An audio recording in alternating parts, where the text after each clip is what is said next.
Hi, Shalom Chaverim.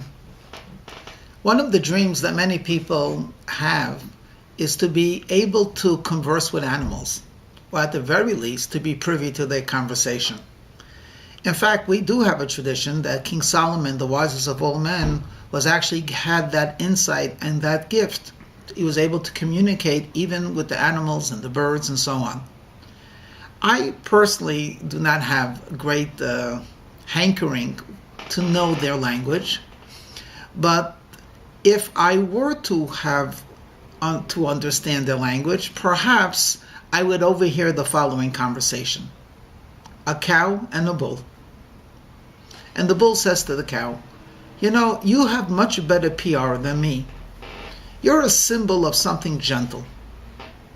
And I don't know why. Why do people like you so much? Okay, you give a little milk, you give a little cream, but look at me. People eat my meat. They use my leather. I give it everything. Why is it I'm far more beneficial to man than you are, and you seem to get all of the positive praise? To which the cow might have responded, my dear bull, the difference between me and you is I give while I'm still alive. You only give when you're dead. I think that this might have happened, and if not, it's certainly something worthwhile for us to consider. That when you give and you help and you bring blessing to others while you're alive, you change others for the better. And whether you are aware of it or not, you are actually held in high esteem. Those that take a lot and then perhaps after death, who knows, they leave it all to philanthropy, it's good, but it's nothing as the cow. So what do I want to leave you with? Obviously, give a lot of charity while you're alive. And when I say you're alive, I'm not referring to only that you don't have to die, but you don't have to kill yourself. Very often, there's so much to give without you even exerting yourself, whether it be something as simple as a smile or an encouraging word, or an occasionally an helping hand. Give some time, offer some advice, or offer just your heart and listen. It's not going to kill you.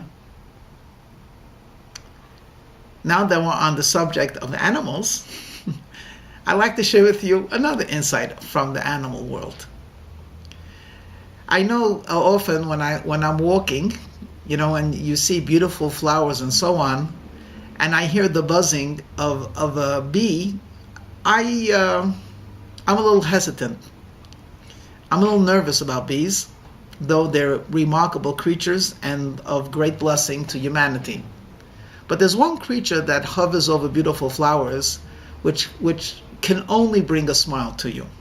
And that is these beautiful butterflies. They are so delicate and colorful and innocuous. They don't hurt you, at least not that I know of. It's almost as if God created them to be delicate objects of beauty. Just to tantalize you, just to excite you, just to broaden your horizons of beauty.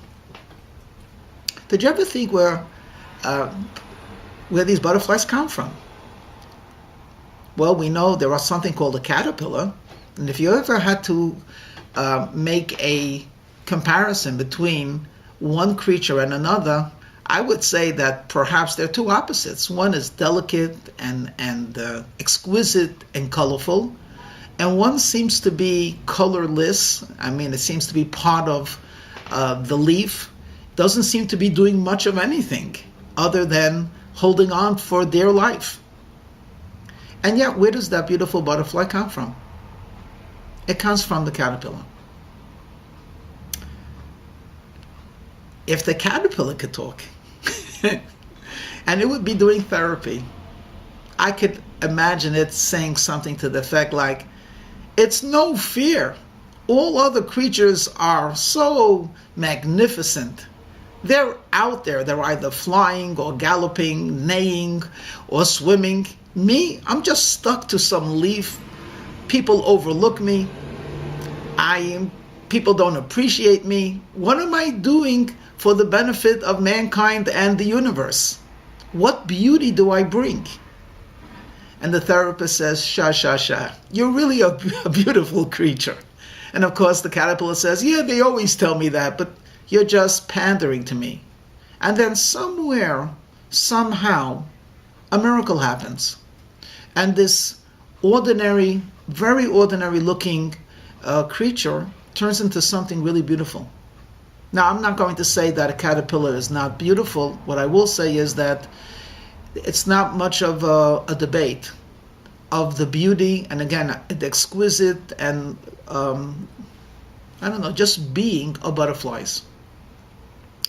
So, not only is the caterpillar something of beauty in formation, but it actually, the transformation from caterpillar to butterfly is a moment that no one could actually arrest that moment. When exactly does that transformation take place? But it does. If we were to apply the animal world to ourselves, and we were to say, let's do a good deed, let's brighten the world with charity and with mitzvot, good deeds, and with the study of Torah. And then we would say, but when does the world begin to look like that butterfly? When will it change from an ordinary looking world to an exquisite world of holiness? I don't know. I know that when the Mashiach will come, it will be recognizable. But perhaps the last moment that we are in right now, and perhaps my last mitzvah that I did, or perhaps the mitzvah that you will do, maybe that will be the transformation, where the world which I liken right now to the caterpillar will suddenly turn into that beautiful creature called a butterfly. Well, we have to wait and see. But in the meantime, let's use the cocoon that we're in to continue creating beauty and holiness. Shalom.